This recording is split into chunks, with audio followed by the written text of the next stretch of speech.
जेके early news channel में आपका खैर मकदम है। आइए नजर डालते हैं आज की ताजा खबर। एरियाज में डिफरेंट वाक़ात हुए आग के।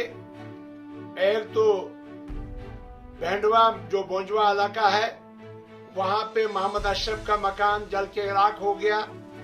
और उसके अलावा ये मुगल मैदान जो ब्लॉक है जो सब डिवीजन छात्रों में पड़ता है, तहसील किश्तवाड़ का एक इलाका है उछाल एरिया, वहाँ हुड़मुला में इम्तियाज अहमद खान का मकान रात को जल के राख हो गया।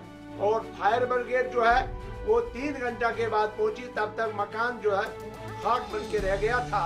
और वहाँ जाने बड़ी मुश्किल से बची बच्चों की और उस इम्तियाज अहमद की।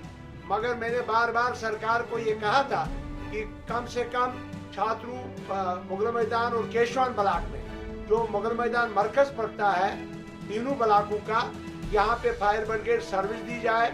और इसके अलावा मौजवा में दिया जाए और खास करके इलाका रेसा जो है कहरा में एक फायर ब्रिगेड सर्विस दी जाए।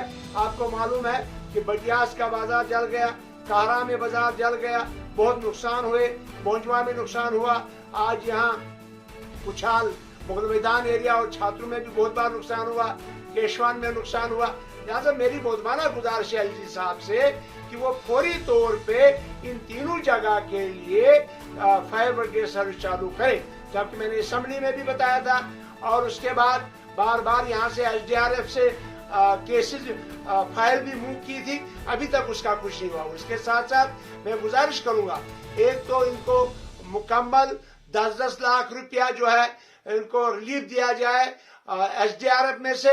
और गुजारिश है मेरी डीसी साहब से कि वो फौरी तौर पे जो इनके पास पैसा ये एसडीआरएफ का पैसा है उसमें से फौरी तौर पे उनके राशन 6-6 महीने का और बाकी किचन और बाकी सामान दिया जाए, क्योंकि उनके साथ कुछ नहीं बचा है। इसलिए मेरी मोदमाना गुजारिश है, एक तो रिलीफ दिया जाए, राशन दिया जाए और उनके तमाम जो अखराजात हैं उन्हें पूरा किया जाए। और कम से कम ये 10-10 लाख जो है ये पूरा किया जाए, इनको दिया जाए। बहुत बहुत शुक्रिया।